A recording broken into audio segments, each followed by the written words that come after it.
इस प्रदेश के अंदर आप सभी लोगों ने 2018 में भी बहुजन समाज पार्टी को जिताने का काम किया और बहुजन समाज पार्टी के साथ इधर तमाम पूरे प्रदेश के अंदर लोगों ने कांग्रेस को भी वोट देकर कांग्रेस को सत्ता में लाने का भी काम। लेकिन बहुजन समाज पार्टी के 6 विधायक जीते, लेकिन कांग्रेस को समर्थन देने के बाद भी कांग्रेस ने हमारे 6 विधायकों को तोड़ने का भी काम किया। लेकिन मैं आप सबसे कहना ही चाहता हूं, इतना सब कुछ होने के बाद प्रदेश के अंदर कांग्रेस की सरकार है, लेकिन मुसलमानों पर अत्याचार खत्म नहीं हुआ, मुसलमानों पर अत्याचार नहीं खत्म हुआ, आदिवासियों पर अत्याचार नहीं खत्म हुआ, दलितों पर अत्याचार नहीं खत्म हुआ। आए दिन दलितों आदिवासियों के साथ में, उनकी बहू बेटियों के साथ में दुराचार होता, बलात्कार होता, उनका मर्डर होता। और यही नहीं, आए दिन मुसलमानों के बच्चों के साथ में लिंचिंग होती है। चाहे नसीरू का आप कांड देखिए, चाहे जुनैद का देखिए, आप कहीं देखिए, चाहे नासिर का देखिए, ये कांड हुए कि नहीं हुए। पूरे देश के अंदर अगर मॉब लिंचिंग के नाम की कोई चीज होती है तो पूरे देश के अंदर दलितों और मुसलमानों के साथ में, सिर्फ मुसलमानों और दलितों के साथ। इसलिए मैं आप सबसे कहना चाहता हूँ, ये अत्याचार कब तक आप लोग सहोगे? ये अत्याचार का अंत होना चाहिए कि नहीं होना चाहिए? बताइए मुझे, अत्याचार का अंत होना चाहिए? होना चाहिए। तो अत्याचार का अंत होना चाहिए, लेकिन लंबे अरसे तक बीजेपी ने भी राज किया राजस्थान के अंदर और लंबे अरसे तक कांग्रेस ने भी राज किया कि नहीं किया? लेकिन इन दोनों पार्टियों ने कभी भी इस वंचित समाज के लोगों के लिए काम नहीं किया। न मुसलमानों के लिए काम किया, न दलितों के लिए काम नहीं किया, न आदिवासियों के लिए काम किया, न स्वस्थ समाज के गरीबों के लिए काम किया।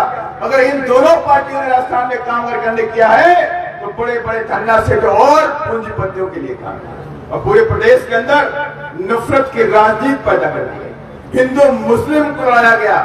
लेकिन ये बहुजन समाज पार्टी आप सबके बीच में आप सबसे आगाह करने के लिए आई हुई है। अगर आप नफरत की राजनीति छोड़ना चाहते हैं, इनको बाहर करना चाहते हैं, तो 2023 में हाथी का बटन आप सबको दबाना पड़ेगा, आप सबको दबाना पड़ेगा। और मैं कहना चाहता हूं उन लोगों से कि मुसलमान जो मेरे समाज बैठा, जो पूरे देश के अंदर मुसलमान समाज बैठा हुआ है, इनका भी अहम रोल है। इस देश को आजाद कराने में इनकी भी भागीदारी कहीं से कम नहीं है, ये मत भूल जाए। मैं एक वाक्य सुनाता हूं, बहादुर शाह जफर के बारे में आप सब लोग जानते हैं। बहादुर शाह जफर जब 1857 की क्रांति हुई तो उन्होंने अपनी गद्दी को अंग्रेजों के सामने, अपने सर को, अपनी गद्दी को नतमस्तक नहीं किया और कहा कि पूरे देश के अंदर अंग्रेजों के खिलाफ क्रांति भड़क चुकी है और हम अंग्रेजों का साथ नहीं देंगे। पूरे देश के अंदर क्रांति वीरों के साथ में खड़े होंगे, अंजाम कोई भी हो मुझे परवाह नहीं है। ये बात बहादुर शाह जफर ने कही और बहादुर शाह जफर इस क्रांति में कूद पड़े, 1857 की क्रांति में कूद पड़े और उनके 2 बच्चे और उनका पोता को शहीद कर दिया गया। अंग्रेज हुसैन ने उनके दोनों बच्चों को पकड़ लिया, पकड़ने के बाद उनके सर कलम कर दिया और सर कलम करके एक थाली में सजा करके बहादुर शाह जफर के पास भेज दिया। कहा मैंने आपको इनाम भेजा है, आप इनाम देखिए। और बहादुर शाह जफर सिंहासन पे बैठे हुए थे, सिंहासन से उतर के आए, उस इनाम का जो पर्दा था उस पर्दे को उठा के देखा कि उनके दोनों बच्चों के सर कटे हुए थाली में रखे हुए। बहादुर शाह जफर कमजोर नहीं पड़े, चीखे भी नहीं, रोए भी नहीं और उन्होंने बात कही, या अल्लाह, पहले तो मैं 2 बच्चों का बाप था, लेकिन आज तूने मुझे शहीदों का बाप बना दिया है, शहीदों का बाप बना दिया है।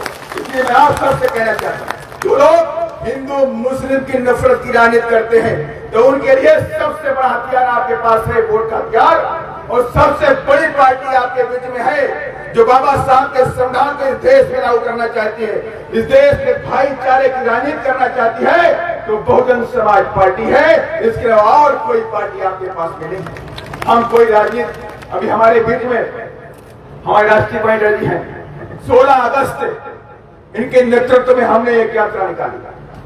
हम लोग गांव-गांव, थाली-थाली जा रहे हैं और जिसका जो मेन हमने फोकस किया कि सर्वजन हिताय सर्वजन सुखाय, माने कोई जाति, धर्म, मजहब की राजनीति हम नहीं करते। हम सर्वजन हिताय माने कि 36 कौमों को, 36 बिरादरियों के हित में काम करना चाहते हैं। आप सबको मालूम होगा, उत्तर प्रदेश के अंदर आलिया बहन कुमारी मायावती जी मुख्यमंत्री थी, कहीं हिंदू मुस्लिम दंगा नहीं हुआ।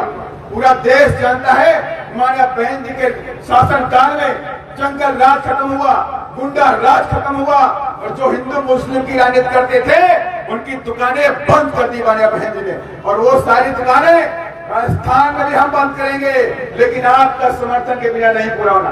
अगर आप समर्थन देंगे तो इंशाल्लाह 100% नफरत की राजनीति को खत्म करके राजस्थान में रखेंगे, गुंडागर्दी खत्म करेंगे, जंगल राज खत्म करेंगे, और उनको भी बताएंगे जो गरीबों की जमीनों पे, दुकानों पे, मकानों पे कब्जा करते हैं, जो लिंचिंग करते हैं, दलितों के साथ में लिंचिंग करते हैं, आदिवासियों के साथ में लिंचिंग करते हैं, और जो मुसलमानों के बच्चों को घेर के मारते हैं, ट्रक में चलाते हैं, उनकी भी खैर नहीं होगी। मैं दावे के साथ में कहता हूँ, आप समर्थन दीजिए, ऐसे गुंडे मवाली राजस्थान छोड़ करके भाग जाएंगे। और ये आप सबसे मैं फिर से रिक्वेस्ट करने के लिए आया हूँ, आप सबसे रिक्वेस्ट करने के लिए आया हुआ हूँ कि इस बार कोई गलती नहीं करिए।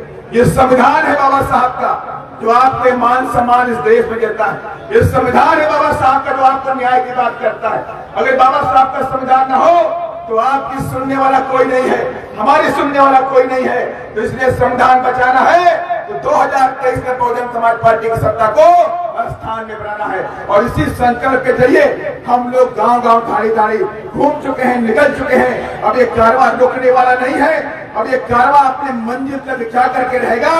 और हमारे राष्ट्रीय कलेक्टर आकाश जी ने ये प्रण लिया है कि राजस्थान में सत्ता हम ले करके अपने हाथों में तभी चैन से बैठेंगे, वरना चैन से नहीं बैठेंगे।